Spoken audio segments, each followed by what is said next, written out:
The fighting in Ukraine and a dramatic development. The United States has formally declared that Russia committed war crimes in Ukraine. Secretary of State Al Blinken made the statement today. He said that this is based on a review of information from public and intelligence sources. Now, it's still not clear what will become of these accusations. And this comes as President Biden heads to Europe for a series of summits that will focus on the war in Ukraine. The president will meet with other NATO and European Union leaders tomorrow in Brussels. There are reports Biden could announce a permanent increase in the number of U.S. troops in Eastern Europe during those meetings. Before the Russian invasion, President Biden sent about 2,000 troops from the U.S. to Europe, with most going to Poland. The president's also expected to announce a new round of economic sanctions against Russia as well. And as that war in Ukraine nears the 1-month mark, we are seeing the impact on that country and the world, especially when it comes to inflation. Now, we've talked so much about the gas price spike and that followed that invasion, but did you know Ukraine is a top supplier of sunflower oil? Also, the two countries make up a quarter of the world's wheat exports. Fertilizer prices just hit a record high, which means local farmers are feeling the squeeze now.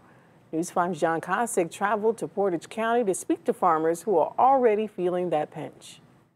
Everyday life in much of Ukraine is ground to a halt. That's true in the devastated cities, but also across the vast countryside. Fields that produce enough agricultural products to earn it the nickname the breadbasket of Europe. Those farmers famously pulling tanks with their tractors are not tending to the fields, planting crops, and that's the soon-to-be-felt impact of this war. I think this is probably one of the biggest global shocks we've seen to world commodity markets, certainly in the last 50 years. Dr. Ian Sheldon is Anderson's chair of agricultural marketing, trade, and policy at Ohio State. Ukraine has been the largest supplier of corn to China, while Russia and Ukraine account for 29% of global wheat production, 31% of barley. And of course, Russia and Ukraine supply, 75% of the world's sunflower oil. So that's having knock-on effects into the vegetable oil market. So, yeah, I think it's a very big shock. Now, you might think all this is great news for Ohio farmers who are seeing prices for their main crops of corn, soybean, and wheat that they haven't seen in years.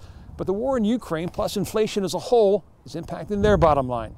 Our inflation this year is 78% over what it was last year. Portage County farmer Chuck Sayre says they're being hit from several different angles, but a big factor is the skyrocketing cost of diesel. When we order a tanker load of diesel fuel, it was $8,000 before, now it's $40,000. And during the upcoming spring planting season, they'll go through a tanker load of diesel a week. A large tractor like this one behind me, it'll cost us an extra $1,000 a day just in fuel over what it did last year. On top of that, a lot of fertilizers are petroleum-based, hiking their costs, and one of the world's largest suppliers of fertilizers just happens to be Russia, so that means they'll be less available. And weed killer, he says, that's a whole other issue. Roundup has quadrupled in price, if you can get it. Sarah says that's because China, the main producer of it, has cut by a third what they're planning to send to the U.S. this year. As a result, at a time when America will be needed to produce more, farmers might end up not planting more than they can fertilize and protect, which means less than last year. Which brings your yields down,